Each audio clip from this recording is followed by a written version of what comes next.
and welcome to section 8.1. We're getting into the wonderful world of sequences and series in chapter 8. Now, a little bit of this we covered in pre-AP. For instance, a sequence, we know what that is from pre-AP. It's a function whose domain is the set of positive integers. So when we're looking at that, A with that little 1 subscript is the first term of that sequence. A2 would be the next, A3 would be the next, A4, and so on, because they have to go up by positive integers. So you're not going to have a 1.5 term. A sub n is what we call the nth term. Usually when they're asking you for the nth term, they're asking you to state what that formula or what that pattern actually is. So just to kind of refresh our memory, I've got these all typed out for us. So they're going to give us the nth term, and they're going to ask us maybe to find the first 5 terms of the sequence. All you're doing is right here where you see this n, you're going to put a 1 in, then you're going to put a 2 in, a 3, a 4, and a 5, so that you get those first 5 terms. First 5 terms, you're always going to start with 1. So just looking at example 1, if we were to put 1 in for the n, 2, 3, 4, 5, you'll notice that this oscillates in between 2 and 4. And that's because we have a -1 inside parentheses being taken to a power. So remember to be very careful to note if the -1 is like this guy, which means it doesn't oscillate, it's always going to be negative, or is it in parentheses, which means it's going to bounce back and forth between +1 and -1. With trig functions, same way, you're looking for the n, you're going to put 1 in for n, 2 in for n, and so forth. So we get that 0, -1, 0, 1, 0. Okay. Also, we'd like to refresh our memory on factorials. When you have that exclamation point, that just means it's a factorial. That means you start with the number, and then you keep going down by 1, and it's a product of those numbers. Now, the only one that this doesn't apply to is 0 factorial. It is understood to be 1. Everybody else follows that pattern. 2 factorial, 2 times 1. 3 factorial, 3 times 2 times 1. So you get a 1, 1, 2, 6. It starts getting big very quickly. 24, 120, 720. So we need to remember that that factorial function is going to grow faster than any exponential function. Okay, so that means n factorial is going to be much bigger than, like, say, 3 to the n power. Okay. All right, so looking at just a couple quick examples here. Whenever they ask us to simplify factorials, you always need to figure out where do you have the bigger number. In this case, 15 is the bigger number. Well, how much bigger is it than 13? It's 2 bigger, so there should be 2 numbers being multiplied together on top. And it's going to be the numbers that are or make it bigger than 13. So what I mean by that, 15 factorial is 15 times 14 times 13 times 12 times 11, blah, blah, blah, blah, all the way to 1. Well, when I look at 13 factorial, it's 13 times 12 times 11, da, da, da, da, da, times 1, going all the way down. So 15 is bigger than 13 by 2 members, and it's those 2 on the end, because all of these factors are going to cancel with all of these factors. Okay, so we're going to end up with our 15 times 14. Okay. All right, so when I'm looking at number, and you can write the answer down, 210. Okay, now when I'm looking at number 4 here, I have to really rely on that concept of n plus 2, n. n plus 2 is 2 terms bigger, so you're going to have your n plus 2, and then your n plus 1, and then you're going to get to the n, which keeps going. Let me put a little arrow there. On the bottom you have n, and it keeps going down until it hits 1. All of those factors are going to cancel. So you're going to end up with n plus 2 times n plus 1. Okay, so you're looking at who's bigger and by how much, and you should have that many terms. Now, if it's a number, they're really going to want you to multiply those numbers together. If it is If it's in algebraic form, if you've got binomials, they're probably not going to ask us to multiply those together. Okay, so that was just a quick review of what we encountered last year in pre-AP. Well, I guess there's a little bit because we did encounter this first sequence. We're going to learn a few sequences. Arithmetic and geometric we learned last year, and then some new and fresh ones, so this year isn't, a total waste of your time, so to speak. All right, so arithmetic sequence. Arithmetic, it means you are adding to get to that next term. So terms in this sequence are going to have a common difference. So the difference between 7 and 11 is 4. The difference between 11 and 15 is 4. 15 and 19 is 4. Okay, so you need to know what that common difference is. You're going to look at that first term, and 7 is that first term because there's no dot, dot, dot in front of it. It is the first guy. This guy keeps going. And you'll need to find out what that C is. You're going to take your first term, which is 7, minus your common difference, which is 4, which gives us our 3. There is your nth term. So coming up with the nth term for an arithmetic sequence, once you know it is arithmetic, not bad at all.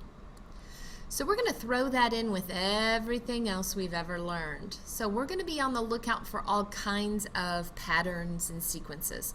And hopefully after we get started, you're going to see those patterns forming. All right, so on number 5, we know that 2 is our first term. We go 2, 4, 8, 16, 32. Okay, so those are your powers of 2 because you're doing 2 to the 1 power, 2 to the second, 2 to the third, 2 to the fourth, 2 to the fifth. So my nth term would be 2 to the nth power. And make sure that anybody that looks at your paper can tell the difference between 2 to the power of n and 2 times n. Okay, so when I'm looking at number 6 here, some are fractions, some are not, so I'm always going to make sure I put them into all of them fractions. I'm looking at the numerator. The numerator looks pretty consistent. Looks like 1. Now the bottom we have 1, 2, 6, 24, 120. My goodness, that grows very, very quickly. It's our new and refreshed n factorial. So take a look at those numbers. 1, 2, 6, 24, 120, 720. Those are all your factorial numbers. Now notice it started with 1. It didn't have a 1, 1 because that would be 0. And sequences, that first term is n equals 1. Okay, so looking at these again, you can always stop the video so that you can see if you can figure out what the type of, or what the nth term is. So you can always turn it off and see if you can guess. Looking at this, I've got 5, 12, 19, 26, 33. I don't recognize those numbers as being special, but I do notice that these are 7 apart.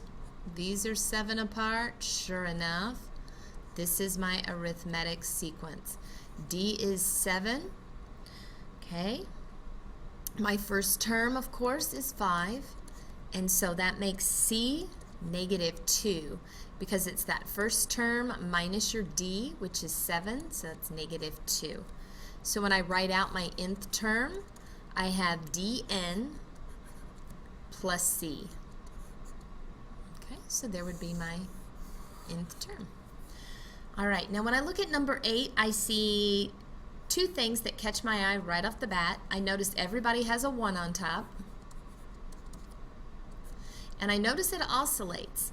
It starts off positive, then negative, then positive, then negative. So somewhere I have to have a negative something in parentheses. Okay? Now, if I just put n up there, my first term, remember, is always a 1. So that would mean my first term is negative, and it's not. It's positive. So I've either got to put a +1 or a -1. Okay, now on the bottom, I notice, once again, if I put that over 1, I've got a 1, 4, 9, 16, 25. Well, those are perfect squares. Okay.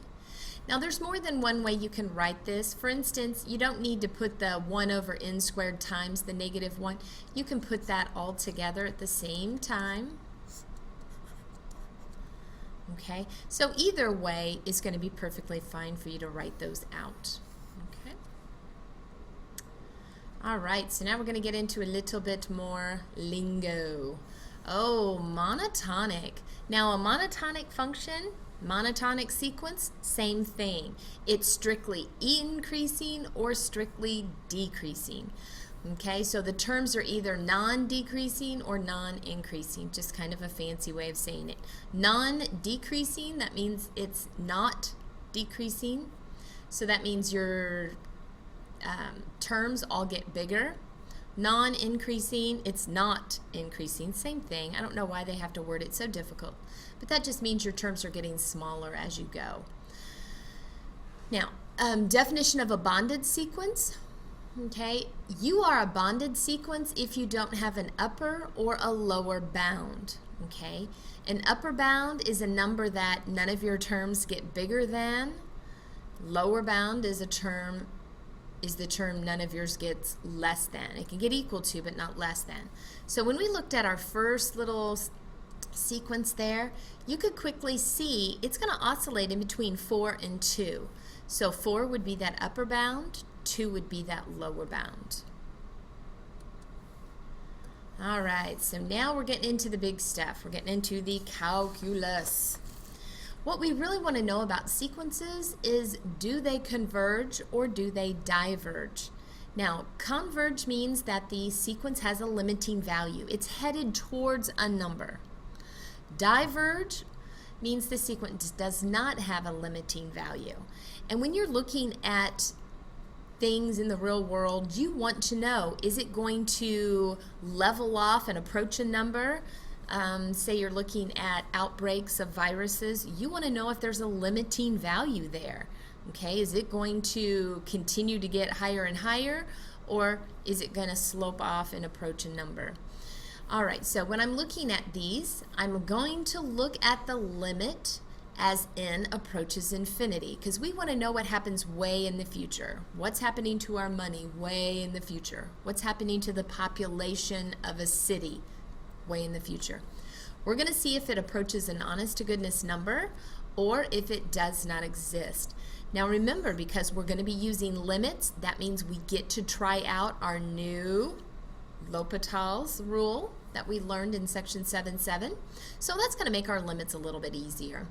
Now we've got some properties of limits and things that we can do. Just look through those real quick and we are off to the races. All right, so find the limit if possible, or determine the convergence or the divergence. So if we can find that limit, that's going to mean we are convergent. If there is no limit, it does not exist, that means that we are divergent. Okay, so when I look at this first guy, I'm looking to see where the limit as n approaches infinity of n over 1 minus 2 to the n. Now remember, with fractions, it's really nice because when you're thinking about going to infinity, you're thinking about that horizontal asymptote. So you're looking at the highest power term on top against the highest power term on the bottom. They are equal, so we look at that coefficient in front. So this limit is going to -1/2, which means it is convergent. Look at us right off the bat. Now number 2, if we look at this guy, think about what's happening with that n, and we have already found several terms in this sequence. They alternate in between 4 and 2, or maybe a word that might inspire you just a little bit more is they oscillate in between 4 and 2. So it is never going to zero in on a specific number. It's always going to be popping back and forth between 4 and 2. So this does not have a limit, which means it is divergent, or it diverges. All right. When I'm looking at this one, I'm always going to write out my limit as n approaches infinity. So we always need to write that out. Okay. Now when I look at that, if I put my if I put really big numbers in there, okay, this is going to infinity, this is going to infinity, so I get to use L'Hopital's rule. Yay, L'Hopital's rule. So I'm going to take the derivative of the top, the derivative of the bottom, so 2n over the natural log of 2 times 2 to the n. Okay. Now when I put my infinity in, doggone it, it goes to infinity over infinity. But we get to do L'Hopital's rule again. That's going to get us to a 2, which means we're over with the, and natural log of 2 is just a coefficient along for the ride. So when I take the derivative of 2 to the n, I get another natural log of 2 times 2 to the n. Now when I put big numbers in, the bottom is going to get super big, which means my fraction's going to go to 0. Okay, so by L'Hopital's rule,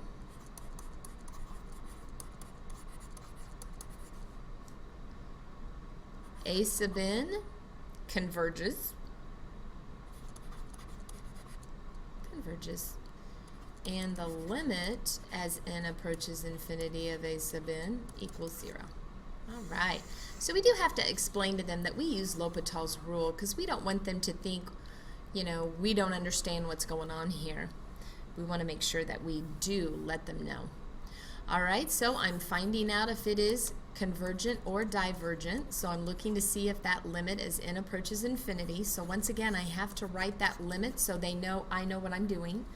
Well, if I put a really big number in here, this is going to go to the cosine of 0 because 2 over a really big number keeps getting bigger. This is going to go to 0, so that's going to go to the cosine of 0, which means it's going to 1, which means we are convergent. Didn't have to whip out a L'Hopital's rule or nothing on that one. Okay, on number 5, we've got to write out our limit as n approaches infinity of 3 to the n over n factorial. Now remember, factorial functions increase faster than any exponential function. So by that, we know this is always going to go to 0. It doesn't matter what the base is on your exponential, factorial is going to outrun it every single time. Okay. All right, so on number 6 here, doing the same thing. We've got 0.5 to the nth power. Well, that's the same thing as 1/2 to the nth power. Well, that's the same thing as 1 to the nth power, or 1 over 2 to the nth power. So you had 1 to the nth, 2 to the nth. Well, 1 to any power is 1. So now I know that bottom is getting big without bound. So that means my fraction's going to go to 0, which means I am convergent. So not too bad. Now we're going to kind of combo clatter it, which means we're going to find out what the nth term is, and we're going to find out if it converges or diverges. So when I'm looking at this, I'm going to find the nth term first. Okay, it looks like I've got 2, 4, 8, 16, 32. Hey, I've seen this before. That's 2 to the nth power. On the bottom, I have 1, 3, 5, 7, 9. You can think about that as odd numbers, or you can think about that as an arithmetic sequence, finding it out there. I know that my even numbers, if I had 2, 4, 6, 8, 10, I know that would be 2 times n. To find odd, I either add 1 or subtract 1. Looking at the fact that that's a 2 and that's a 1, we're going to be subtracting 1. So there's my nth term. Now I just need to find the limit as n approaches infinity of that 2 to the n over 2n minus 1. When I put infinity or think about infinity, I get infinity over infinity. We're going to look at L'Hopital's rule. And this time I only have to do that derivative one time, because I don't have any variables on the bottom. Well, if I put big numbers in, I'm going to end up with a big number. I'm going to go to infinity, which means my limit does not exist, which means I am divergent. Okay, so first you have to find that nth term, and then you're going to find its limit. If it goes to a number, you are convergent. If it does not exist, it oscillates, or it goes to positive infinity or negative infinity, you're divergent. All right, so when I'm looking at these numbers, oh my goodness, this one's a little bit harder. Now when I'm looking at it, I notice that sequence on the bottom, 1, 2, 6, 24, 120. So I know I'm going to involve a factorial. And I know that factorial gets bigger than any exponential function. I also notice that I'm alternating because my first term is negative. I know it's just going to be to the nth power. And now I need to figure out what the connection is between the top numbers. You've got a 2, an 8, a 26, an 80, a 242. This looks like 3 to the 1 minus 1. This looks like 3 to the second minus 1. Sure enough, it is 3 to the nth power minus 1. You've got to just kind of look for powers of 2, powers of 3, multiples of. It's going to get easier as you get going. Now when I look at this, I've got to write it out. I know we kind of like to take shortcuts and think, oh, well, I'm just going to take the limit in my head, but you have to write it out. We need to show them that we know what we're doing. We're finding the limit. When I'm looking at this, I notice negative 1 to the nth power. That's going to oscillate in between 1 and negative 1. But I need to look at this part. Well, when I look at this part, I notice I've got an exponential and I have a factorial. We know that factorials are going to get bigger much faster. So this piece is going to approach 0.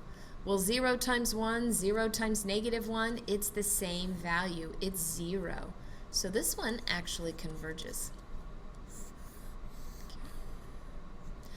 Okay, that's all the joy I can bring to you from section 8.1. I will see you in class tomorrow.